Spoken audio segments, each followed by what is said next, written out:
Bismillahirrahmanirrahim. Alhamdulillahi hamdan katsiran tayyiban mubarakan fihi kama yuhibbu rabbuna wa yardah. Wassalatu wassalamu ala man la nabiyya ba'da wa ala alihi wa sahbihi wa man walah.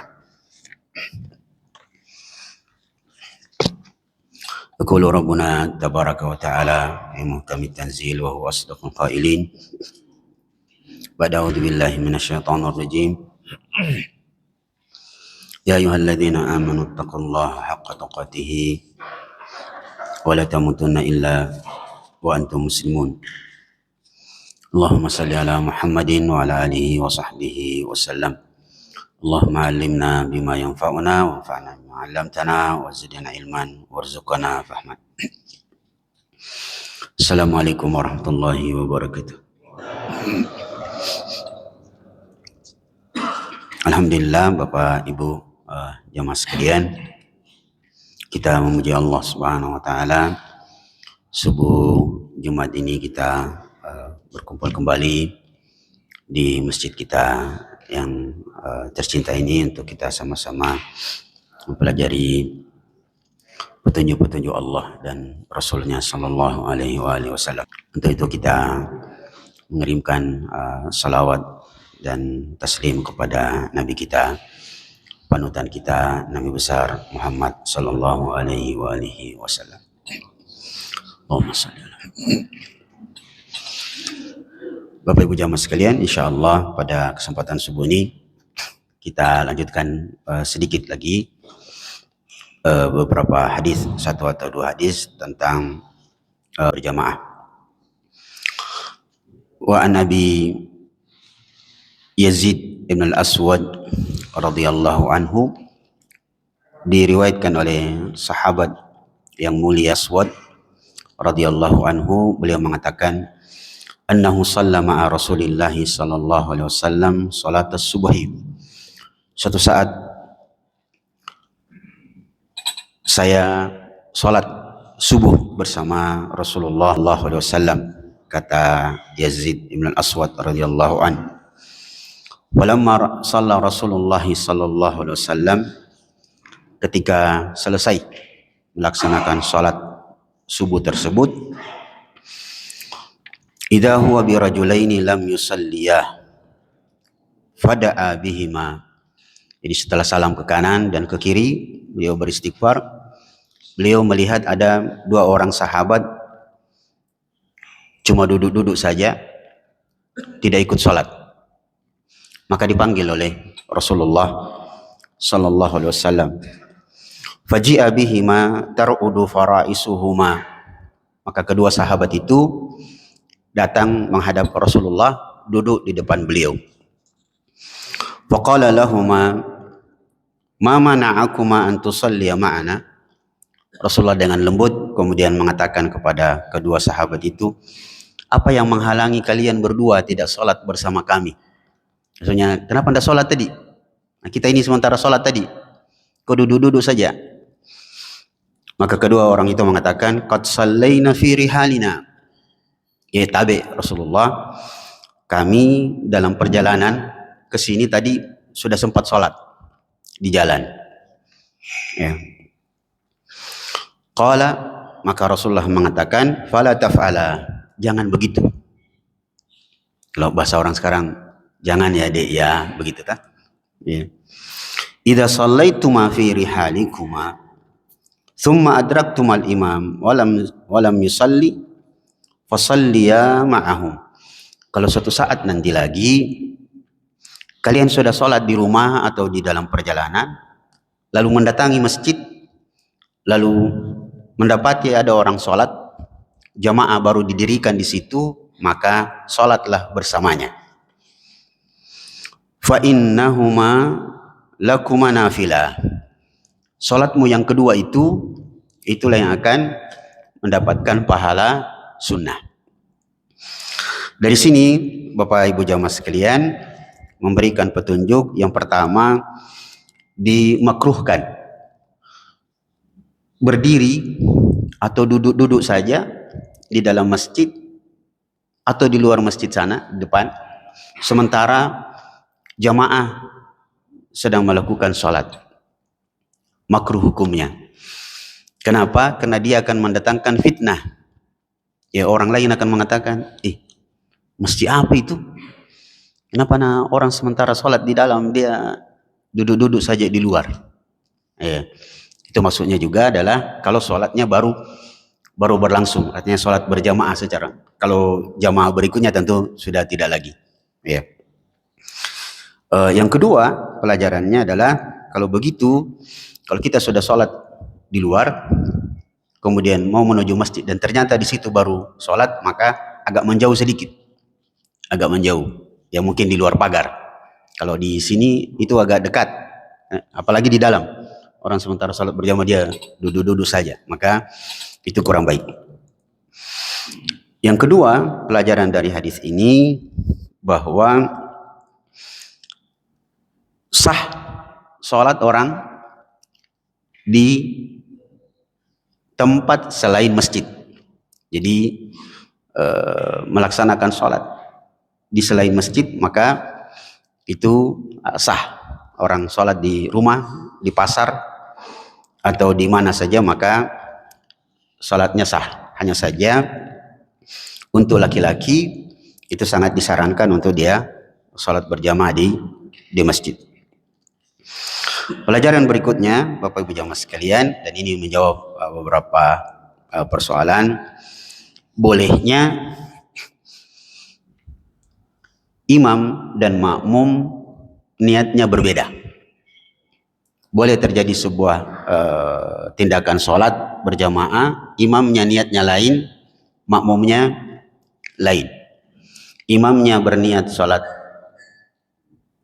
wajib, makmumnya sholat sunnah, atau sebaliknya, imamnya sholat sunnah, makmumnya sholat wajib. Apalagi kalau tidak ketahuan. Yang pernah kita sama-sama bahas, ada orang datang, dia terlambat, mendapati ada orang sholat, padahal dia sholat sunnah ba'diyah zuhur. Yang datang itu menyangka bahwa ini sholat zuhur, maka dia kemudian menjadi makmum di belakang orang yang sebenarnya sholat sunnah. Itu dibahas oleh ulama, hal yajuzu ikhtilafun niyah, mungkinkah atau bolehkah terjadi perbedaan niat antara imam dan makmum, imamnya sholat sunnah, makmumnya sholat wajib, atau sebaliknya, imamnya sholat wajib, makmumnya sholat sunnah. Ya, seperti yang tadi Rasulullah SAW mengatakan, fa innahuma lakuma nafilah. Kalau kau sholat, seandainya tadi kau sholat bersama kami, sekalipun kau sudah sholat di luar, maka ketika kau berdiri di belakang kami, maka itu menjadi pahala sunnah, sekalipun gerakannya gerakan wajib, karena dia mengikuti imamnya. Begitu sebaliknya. Nah, sedikit tambahan, seandainya imamnya sholat sunnah, tentu 2 rakaat, dia ba'diyah zuhur, datang orang berdiri di sampingnya, kemudian sholatlah dia, karena yang imam juga tidak mengerti bagaimana caranya menolak ini orang bahwa saya lagi sholat sunnah, maka terjadilah proses sholat. Ketika imam yang sholat sunnah ini salam, maka yang makmum akan berdiri menyempurnakan sholatnya. Dia seperti orang yang masbuk. Nah, itu prosesnya. Jadi sekali lagi, Bapak Ibu jamaah sekalian, ini menunjukkan bolehnya terjadi perbedaan niat antara imam dan makmum. Dan agak mudah memang kalau sholatnya duhur dan asar, atau sholat sunnah dengan sholat wajib. Yang agak sulit itu adalah maghrib dan isya. Mungkinkah kita masuk di sholat isya padahal belum sholat maghrib?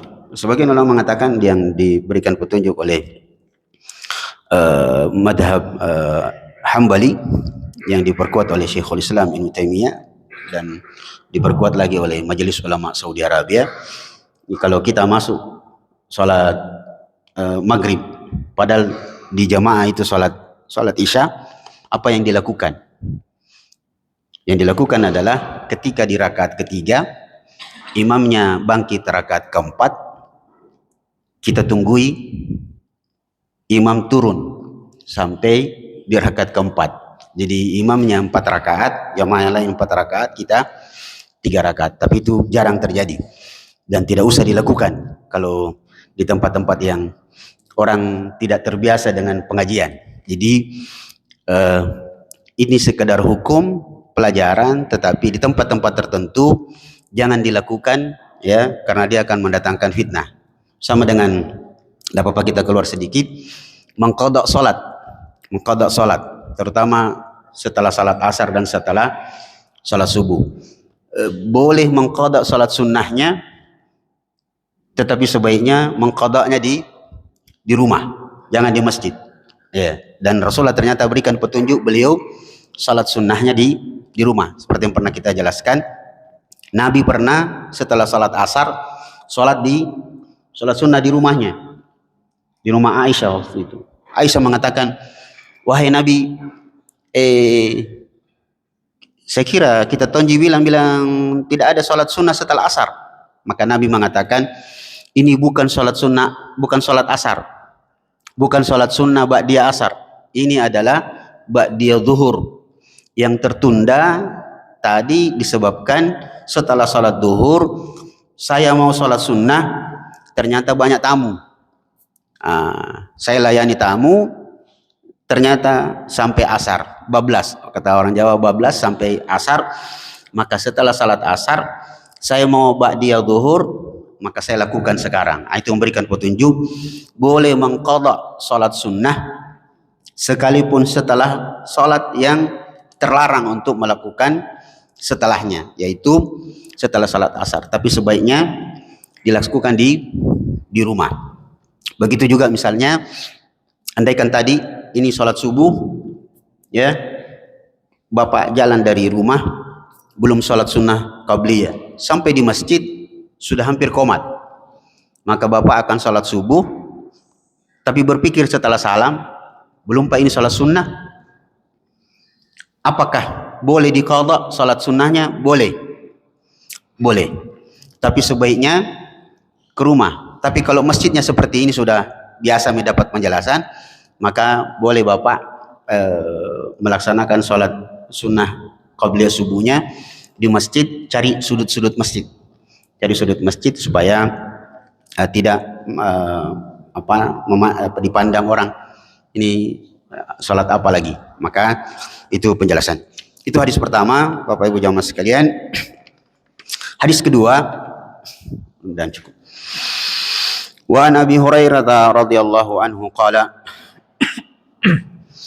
dari sahabat yang mulia Abi Hurairah radhiyallahu anhu, beliau mengatakan, qala Rasulullah sallallahu alaihi wasallam, Rasulullah sallallahu alaihi wasallam bersabda, innama ju'ilal imamu liyutamma bih. Imam itu dijadikan imam untuk diikuti. Fa idza kabbara fakabbiru. Kalau imam sudah bertakbir, maka bertakbirlah. Maksudnya adalah takbiratul ihram. Jadi kalau imam sudah Allahu Akbar, jangan tunggu-tunggu lagi lama-lama. Ya, karena masih banyak saudara-saudara kita terutama di kampung, Bapak Ibu jamaah sekalian, kalau imam sudah bertakbir Allahu Akbar, dia masih sibuk dengan takbirnya. Allah. Salam. Karena dia diajari bahwa hendaknya takbir itu istilah orang Makassar itu kasih lattoki, dia bertepatan dengan niatnya di dalam. Ya, istilahnya kalau bisa ujungnya bar itu kena dengan niat di dalam. Allah, salah lagi. Imam sudah baca Al-Fatihah, dia masih sibuk dengan takbirnya, niatnya. Akhirnya seperti yang biasa, dan mungkin Bapak Ibu pernah lihat ini, dan ini bukan cerita kayak lucu-lucu, memang ada. Sudah lama dia Allah baru kena. Maka ini kata Ibnu Qayyim dalam kitabnya Salah satunya di dalam Zadul Ma'ad, beliau mengatakan itu waswasatus syaitan. Itu gangguan syaitan sebenarnya. Iya, karena dia akan membuat Anda semakin tidak khusyuk, tidak konsentrasi. Maka kalau imam sudah bertakbir, bertakbir saja. Sudah tawakal Allah, bertawakal Allahu Akbar, ya. Mudah-mudahan bisa konsentrasi. Wala tukabbiru hatta yukabbir. Jangan bertakbir sampai imamnya takbir. Artinya apa? Jangan mendahului imam, sebab ada makmum duluan dia. Allah, baru imam siap-siap, dia sudah duluan. Maka ini tidak boleh. Satu catatan penting tentang takbiratul ihram, kebanyakan ulama mengatakan bahwa tidak sah takbirat salatnya orang yang takbiratul ihramnya tidak bersuara. Jadi tidak boleh takbiratul ihram dia bersuara, Allahu Akbar. Jadi itu. Jadi yang kami dapati memang umumnya kalau dia sengaja, ada itu saya pernah contohkan, Pak. Ada orang sholat kayak madodong, cara takbirnya juga pernah kan? Tidak apa-apa saya contoh. Pernah kayak siapa? Pernah lihat, Pak? Ada yang agak tinggi sedikit. Ada yang aneh. Gaya vampir begitu.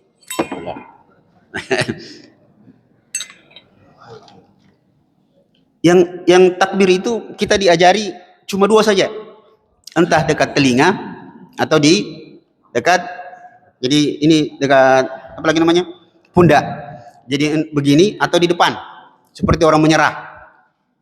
Allahu Akbar atau begini atau begini. Jadi kalau lihat ada orang begini memang begitu, karena dia usahakan dia sejari Allah, atau dia begini atau begini, atau dia dekat dengan telinga, dan sebaiknya tangannya menghadap ke depan seperti orang menyerah. Sekalipun dia begini tidak ada masalah, cuma dia istilahnya menyelisihi yang lebih mulia, ya, istilahnya menyelisih sedikit SOP. Nah ini kalau orang adzan, jadi dia begini, sebenarnya begini.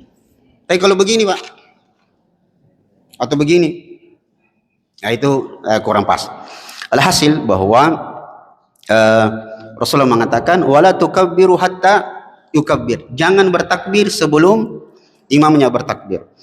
Wa idza raka'a farka'u. Kalau imam sudah ruku, rukulah.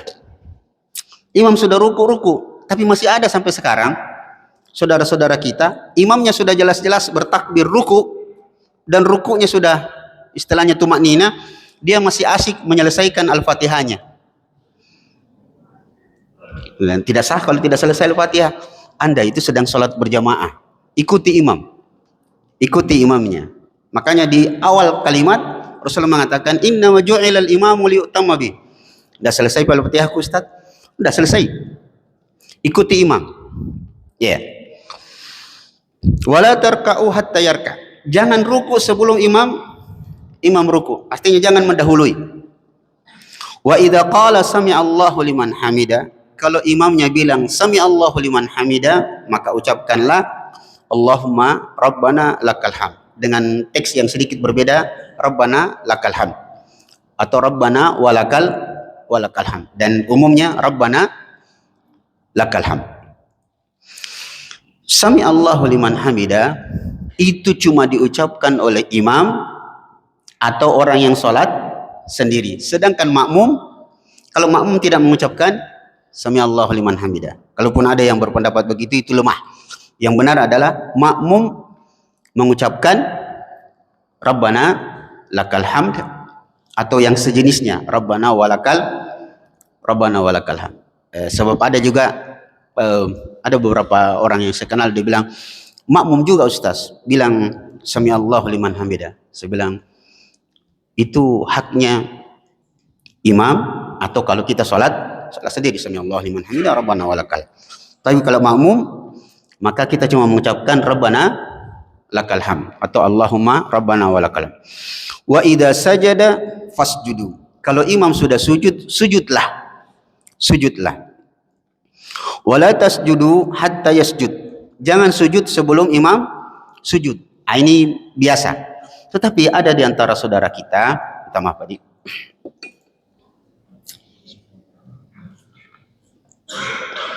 dia tidak sujud sekalipun imam belum sujud, tetapi dia sudah siap-siap. Nah, imamnya kan begini Pak, Ibu. Dalam gerakan sholat, ketika sholat berjamaah,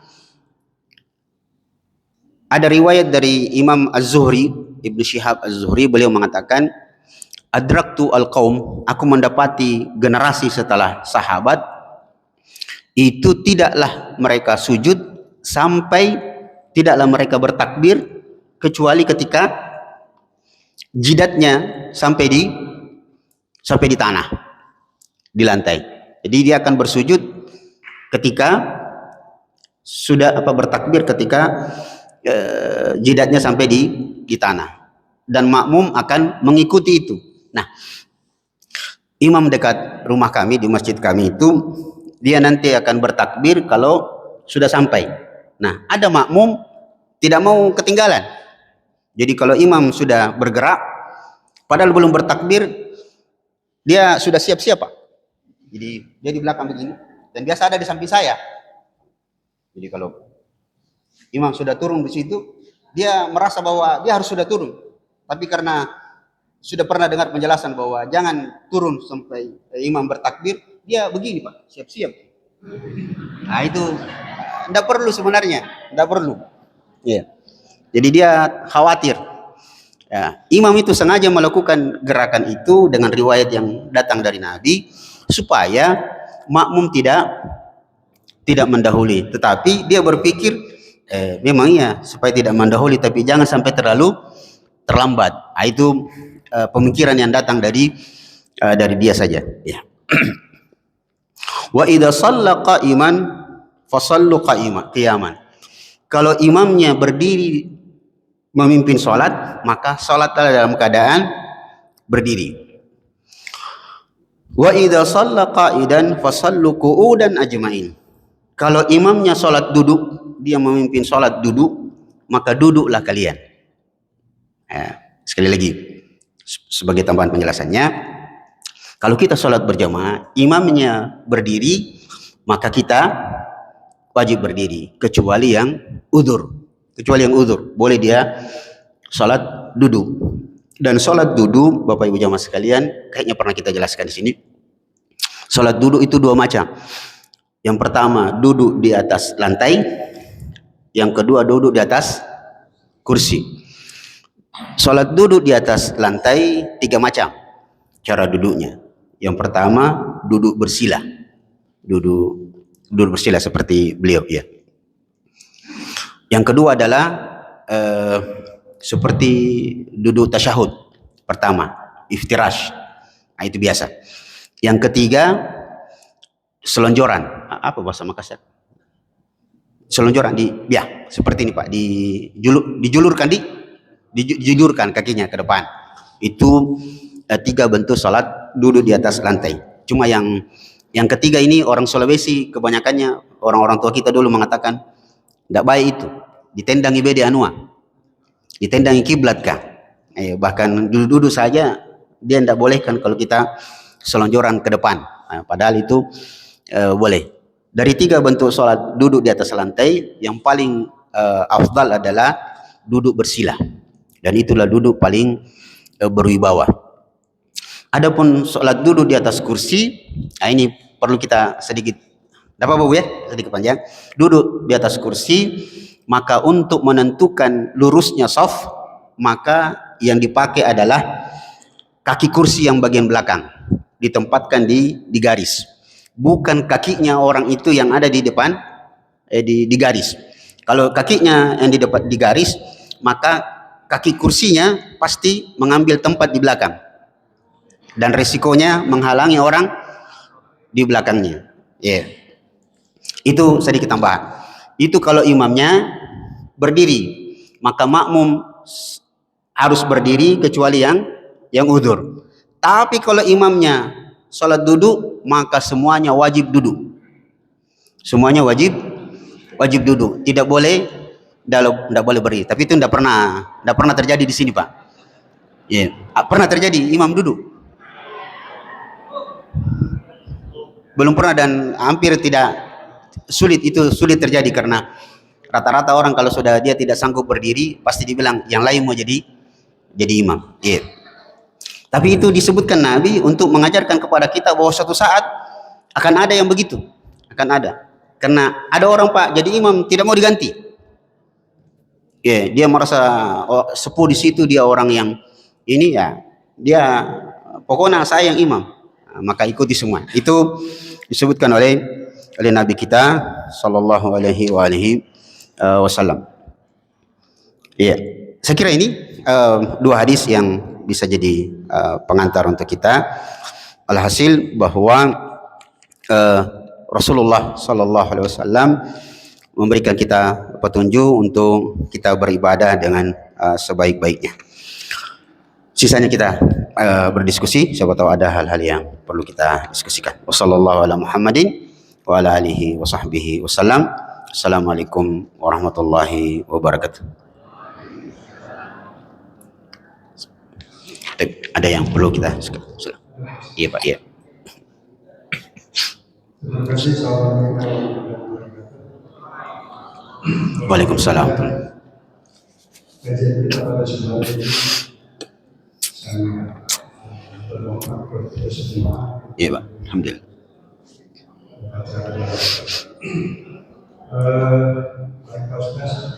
Yang pertama, setelah saya mendengar dari tadi bahwa Imam dan Rasulullah ini berbagai macam masalah.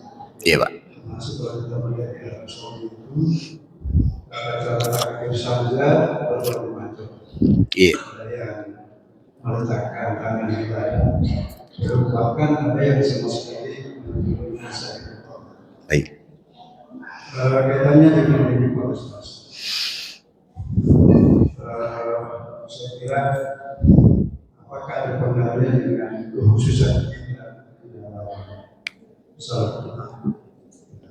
Kemudian tentunya bagaimana menjaga atau adakah amalan-amalan yang bisa kita lakukan sehingga dari awal takbir sampai akhir salat itu betul-betul khusyuk atau kekhususan kita dalam sholat sempurna sampai selesai, tidak bertambah. Kemudian yang kedua kaitannya dengan di dalam surat Al-Ma'un juga mungkin perlu dengan ayat Wailul Musallin. Iya, Pak. Celakalah orang yang salat, karena sesungguhnya di dalamnya membaca apa yang mereka paham. Ini baru kita tafsirkan ini bahwa orang yang celaka itu akhirnya mungkin tidak mau. Iya. Padahal sebelum saya mau dalam artian apa yang dibaca itu bulan dimengerti dan bulan dipahami.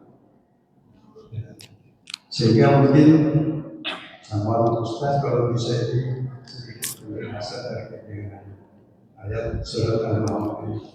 Saya kira itu saja. Terima kasih. Baik. Bismillahirrahmanirrahim. Wassalatu wassalamu ala Rasulillah.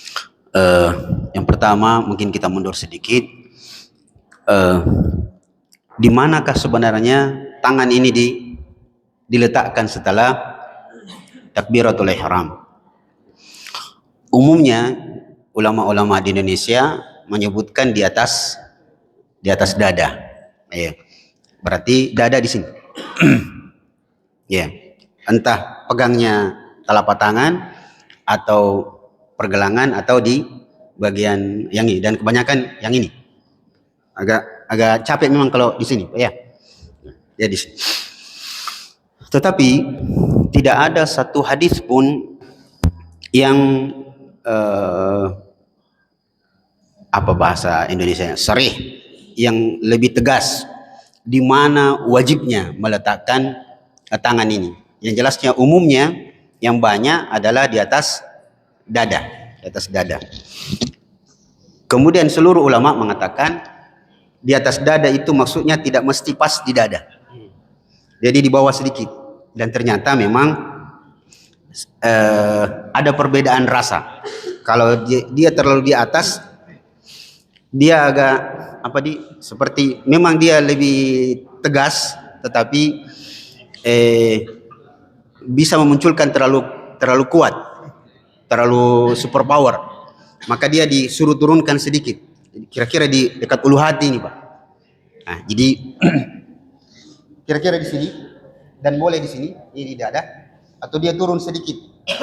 Kalau dalam beberapa penjelasan dalam madhab Hambali, dia bahkan sampai di kira-kira di dekat pusar. Dan itu boleh, Pak. Iya. Jadi di daerah pusarnya sekitar ini, dan bahkan ada yang agak turun sedikit. Yang tidak boleh adalah dia di bawah sekali. Ya. Adapun yang seperti ini ndak ada dalam ajaran hadis Nabi, ndak ada yang seperti ini. Cuma sering dinisbatkan kepada Imam Malik. Dan ini perbuatan orang Syiah di Iran itu begini. Dan itu tidak benar kalau dinisbatkan kepada Imam Malik. Ya. Jadi di atas dada atau di bawahnya sedikit. Adapun yang salah paham itu bukan di atas dada, memang di atasnya dada. Jadi begini, pernah lihat? Dan ada, Pak, saya tahu ada. Itu mungkin dia salah paham, ya, karena di atas dada. Dia menyangkanya di atasnya dada. Jadi kira-kira ini, Pak, dada kita agak turun sedikit, dan itu memang efeknya bisa membuat lebih tenang. Iya. Kalau dia terlalu di bawah, madodong, Pak. Iya, orang salat. Apalagi sudah tangannya di bawah, kepalanya miring. Ada betul?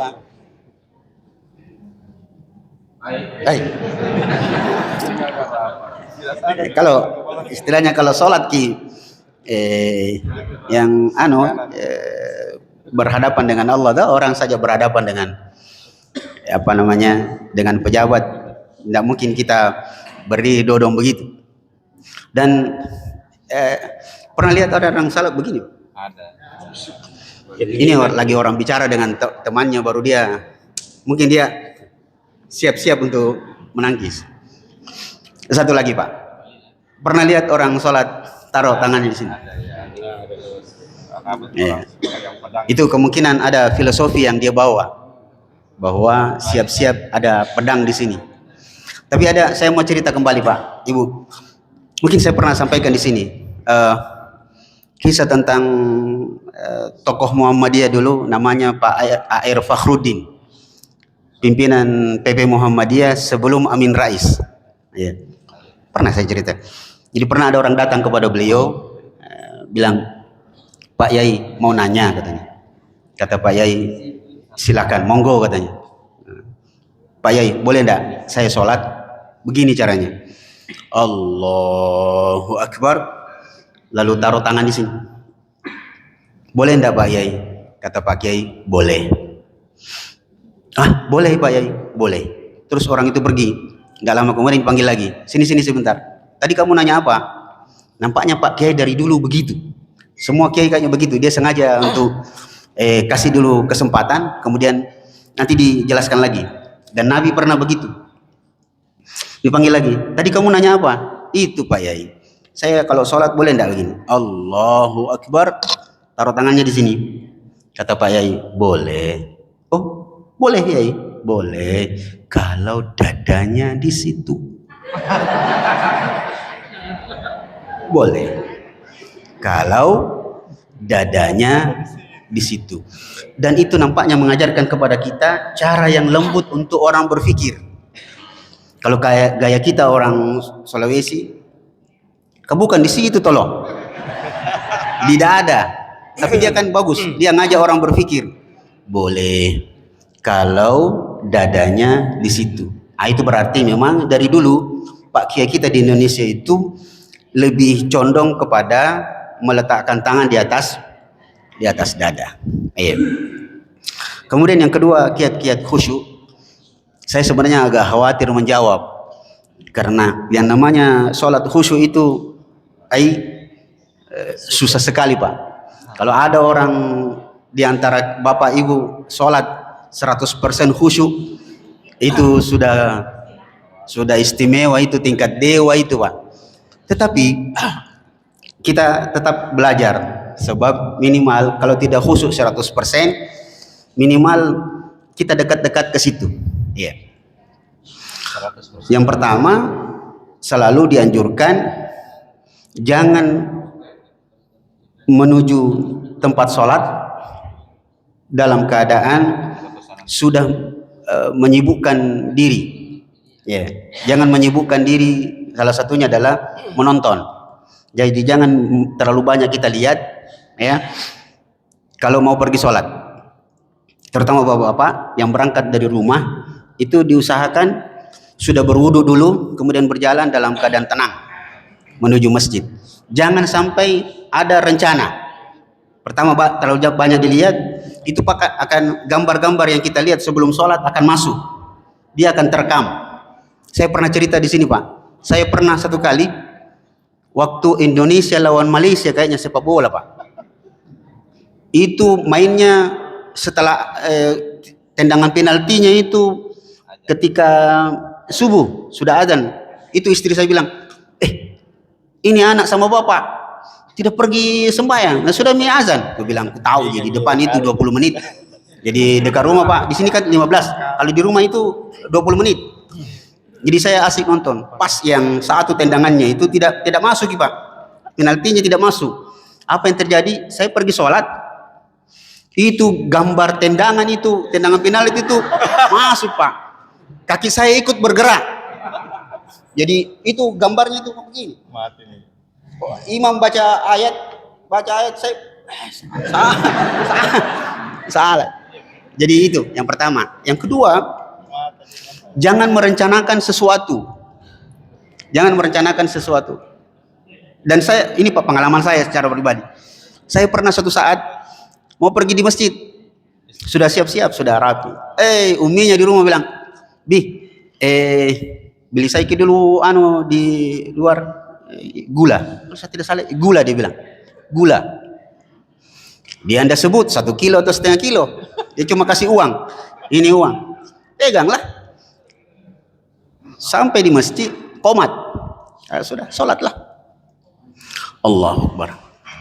Di mana bagus beli ini? Ada. Karena banyak toko Pak di depan masjid. Ya, ada juga toko dekat rumah. Itu kan banyak. Bisa juga tambah lagi macam-macam. Berapa kilo masuk tadi ini? Itu. Jadi jangan merencanakan sesuatu yang tidak ada hubungannya dengan sholat. Tambahannya sedikit.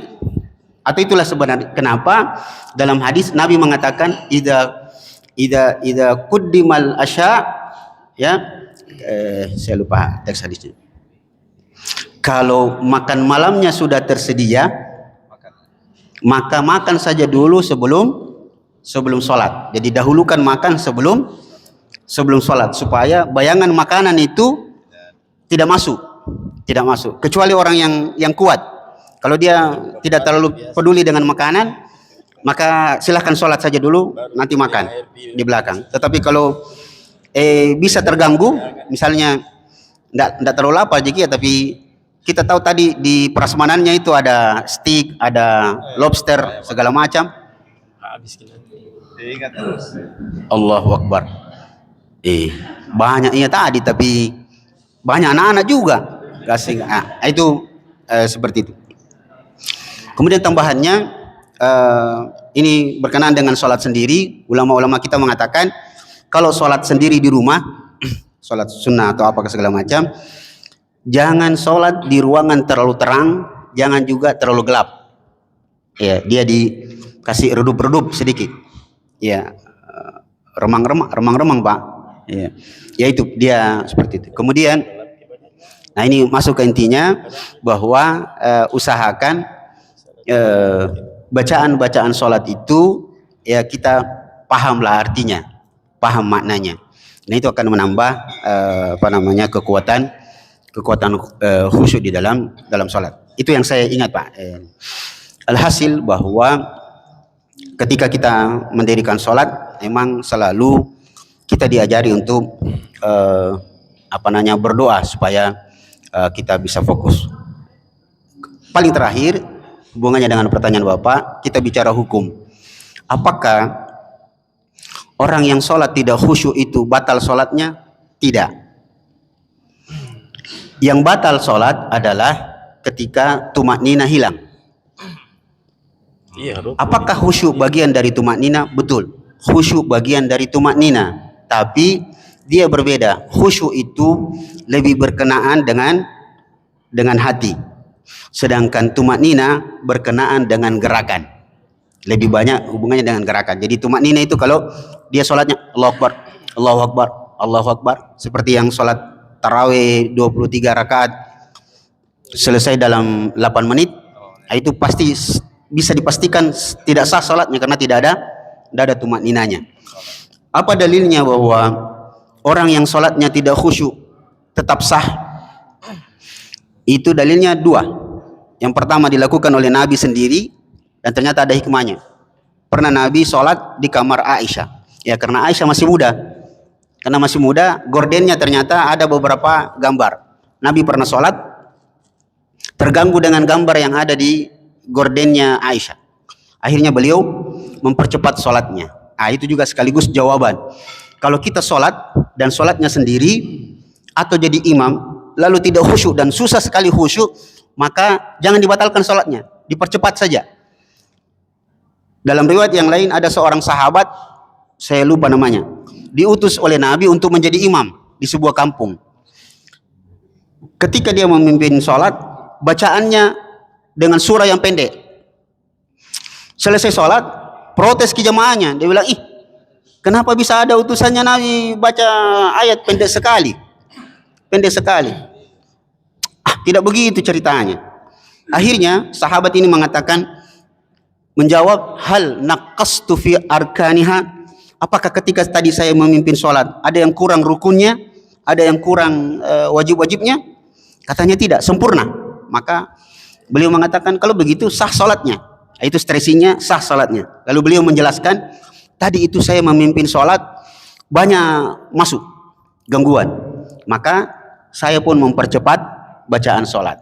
Itu memberikan petunjuk kalau kita tidak khusyuk, susah khusyuk, jangan dibatalkan sholatnya.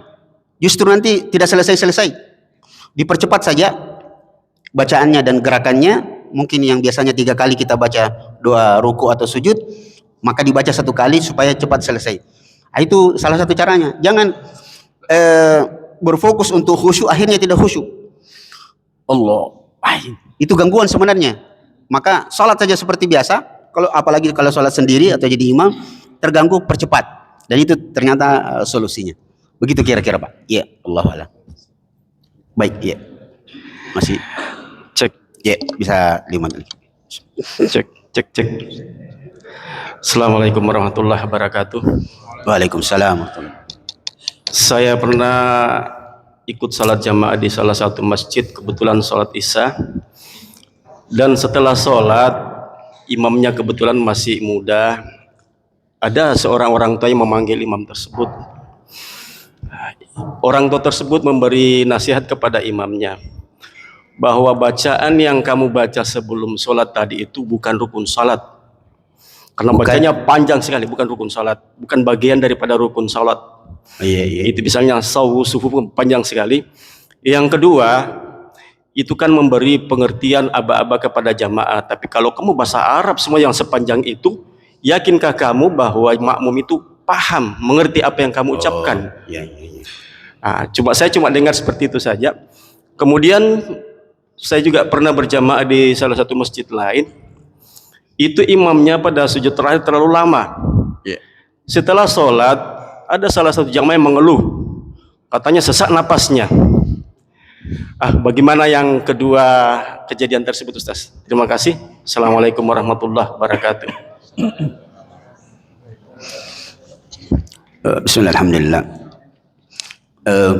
Seperti yang sering dilakukan oleh Nabi, kemudian generasi berikutnya, imam ketika hendak mendirikan sholat pasti dia akan memberikan aba-aba dengan teks yang macam-macam. Setahu wa'tadilu, luruskan, rapatkan. Dalam teks yang lain misalnya aqimu sufufakum fa inna taswiyatas sufufi min iqamatis salat. Luruskan dan rapatkan. Luruskan dan rapatkan karena lurus dan rapatnya saf merupakan syarat kesempurnaan salat. Bahkan ada hadis yang jarang disebut oleh imam karena terlalu panjang. Rasulullah mengatakan, la tusawwunna baina sufufikum aw la yukhalifanna Allahu baina qulubikum. Engkau meluruskan dan merapatkan safmu dalam salat, atau kalau tidak Allah akan memecah belah hati-hati kalian. Jadi salah satu sebab kaum muslimin susah bersatu karena ketika salat tidak lurus dan rapat. Ya. Yeah. Jadi jangan makin berharap umat Islam bisa bersatu di luar, kalau di dalam masjid saja tidak bisa bersatu. Ya, itu efek buruknya. Jadi perlu memang diluruskan dan dirapatkan. Nah, bagaimana cara merapatkannya?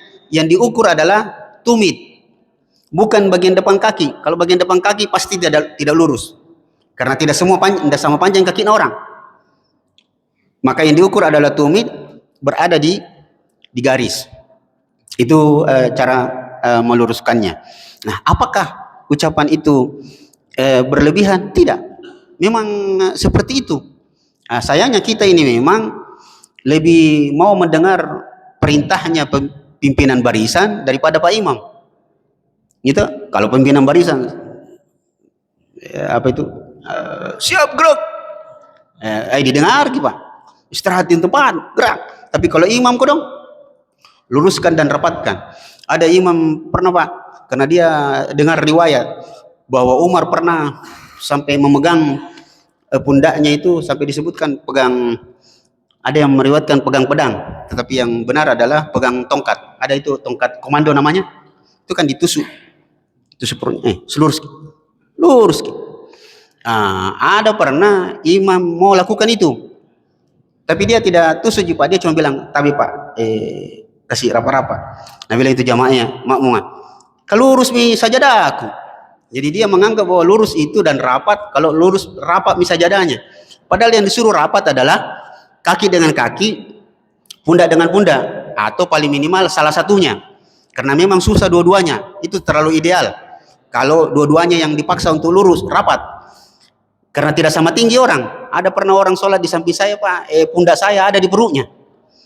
Nah, jadi kalau sudah rapat nih salah satunya, terutama kaki, ya, itu sudah bagus. Tapi Ustaz, kalau rapat kaki gele-gele kurasa. Maka tarik saja sedikit. Tarik sedikit. Yang penting tidak sampai bisa membuat anak kambing itu lolos. Ya, kalau sampai 1 jengkal atau 5 jari itu terlalu besar. Kira-kira 2 jari saja itu sudah tidak apa-apa lah. Ya, karena ada yang gele-gele Ustaz. Baru ada juga anak muda baru belajar.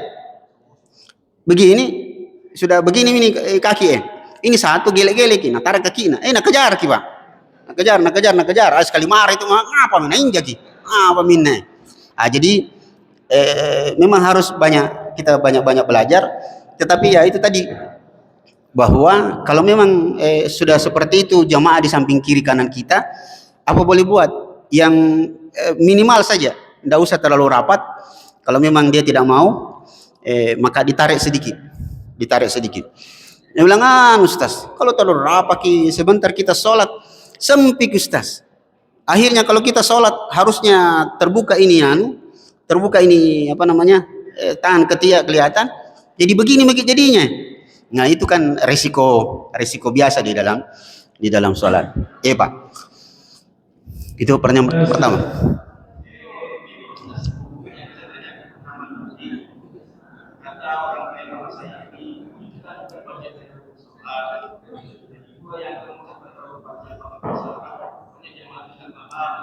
Iya. Bahasa Indonesia, iya, luruskan dan rapatkan. Iya, iya. Sujud terlalu lama, di sujud terakhir memang tidak ada sunnahnya. Tidak ada sunnahnya memperlama sujud di sujud terakhir. Nah, cuma belakangan memang sekitar 5 tahun terakhir itu disarankan untuk memperbanyak doa di sujud terakhir. Itu kalau sholat sendiri ki. Kalau sholat berjamaah, imam dia pasang-pasang kadarnya, kira-kira sudah tidak terlalu capek nih orang di belakang ini. Jangan asik sendiri. Salona tak do kita wah. Nah itu jadi kira-kira beberapa lafaz doa diucapkan, iya. Jadi memang harus sederhana kalau kita salat berjamaah. Jadi imam. Jadi bukan cuma bacaan ketika berdiri, ketika sujud juga di kadar-kadar di belakang ini imam. Nah, cuma kan memang imam selalu berpikir sujud terakhir ini. Sujud terakhir nih, seperti orang mau berpisah maka dilama-lamai baku peluk. Nah, maka itu yang dipakai logikanya. Tapi kembali lagi bahwa dipasang kadarnya, kira-kira berapa lama, berapa detik kita sujud yang dirasa tidak mengganggu orang di belakang. Apalagi kalau orang tua bisa dia mengantuk. Iya, kira-kira begitu. Baik, waalaikumsalam. Saya kira yang agak sulit memang adalah harmonisasi antara khusyuk dengan imam. Iya, betul. Iya. Selalu mengatakan bahwa khusyuk itu di mana saja, bukan di mana saja. Betul. Iya. Terutama di dalam kita melaksanakan salat berjamaah. Sekiranya di dalam kita salat itu ada gangguan-gangguan, misalnya kita sementara salat ada pikiran-pikiran di dunia. Apakah pada saat itu kita harus langsung istighfar atau nanti setelah salat? Itu yang pertama. Yeah. Seperti Ustaz katakan tadi, kalau orang mau ke masjid misalnya, ya jangan banyak nonton itu. Tapi biasanya itu kita sudah di masjid, orang sudah asar, biasanya masih lihat TikTok di HP, di dalam masjid itu di sana. Kalau di sini ya kurang lebih. Yang ketiga, pada saat kita selesai salam, itu kan kebiasaan kita itu kan tradisi dulu pada saat di zamannya Nabi kan mereka salat di tanah lapang, sehingga bisa itu menghilangkan debu. Ini apakah bagaimana maknanya ini? Terima kasih. Sekian. Assalamualaikum warahmatullahi wabarakatuh. Mudah-mudahan cukup. Saya singkat-singkat saja Pak ya. Yang pertama tentang khusyuk itu seperti yang kita sampaikan, ini agak sulit dengan tumaknina, terutama di dalam salat. Dulu guru saya sampaikan khusyuk itu kan diusahakan mulai dari takbiratul ihram sampai salam. Guru saya mengatakan minimal usahakan kau bisa khusyuk itu pada 3 tempat ketika sholat. Pertama ketika takbiratul ihram, dia memang penting karena dia rukun. Kemudian ketika tasyahud, yang ketiga adalah sebelum salam. Ya, kalau sudah bisa itu di situ, tidak terlalu banyak pikiran dan sudah pas di situ, insya Allah itu sudah minimal sekali dan bagus. Ya. Yang kedua, apa yang perlu kita lakukan ketika kita sholat tidak khusyuk? Nah, kita sholat berjamaah ini, kalau sholat sendiri kan gampang, kita selesaikan cepat seperti yang kita sebut tadi. Apakah beristighfar? Bukan Pak, bukan istighfar, berta'awud. Jadi kalau kita sholat ini gangguan, maka jangan diikuti anunya itu. Bahasa Arabnya itu ulama mengatakan istirsal, kita ikuti alurnya, jangan dipotong cepat. Nah, kalau dia masih mengganggu, maka kita mulai berta'awud. A'udzubillahi minasyaitonirrajim. Kemudian meludah 3 kali. Meludahnya dekat ke arah badan sendiri. 3 kali.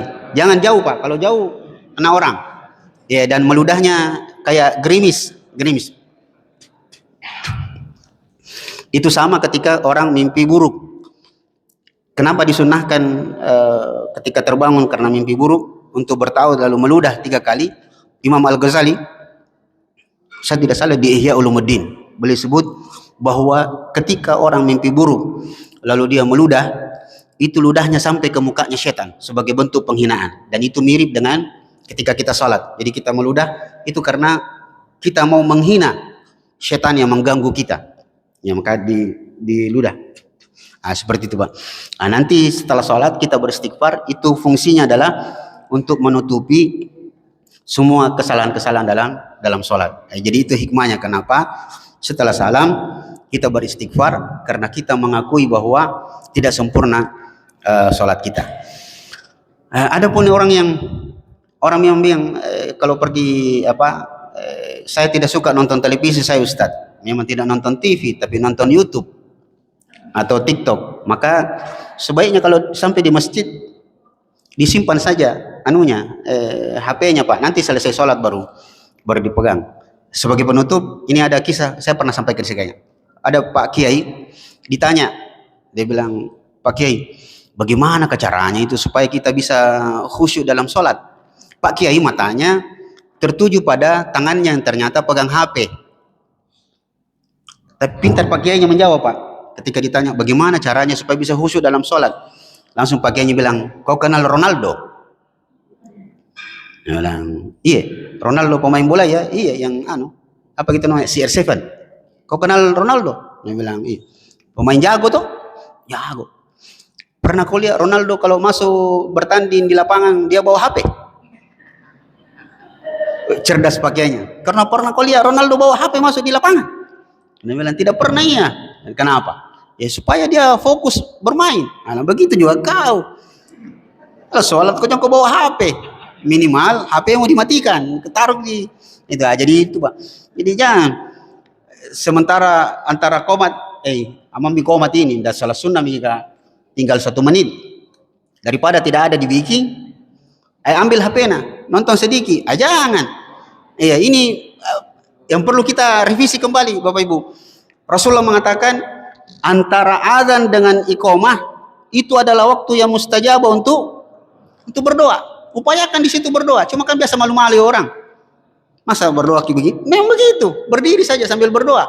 Tapi ada tuh orang karena tinggal 2 menit tidak bisa sholat sunnah, dia sembarang pergi baca pengumuman, pala berkali-kali atau HP buka WA yang selalu dia baca. Itu yang membuat orang tidak khusyuk. Itulah sebenarnya sebagai tambahan paling terakhir, dan ini terakhir sekali. Mumpung ini hari Jumat, saya ingin ingatkan kembali protokol sholat Jumat.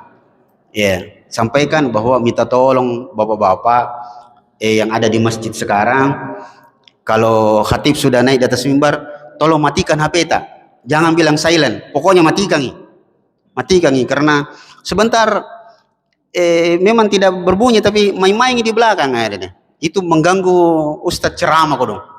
Ini ke orang di belakang ini. Jadi saya kira itu Pak untuk sementara. Ini sudah tinggi matahari. Saya kira demikian. Kita berdoa kepada Allah Subhanahu wa taala di hari Jumat yang penuh berkah ini. Semoga Allah selalu memberikan kita petunjuk-petunjuknya, hidayah-hidayahnya, dan semoga Allah memberkahi setiap langkah dan aktivitas kita. Sallallahu alaihi Muhammadin. Assalamualaikum warahmatullahi wabarakatuh.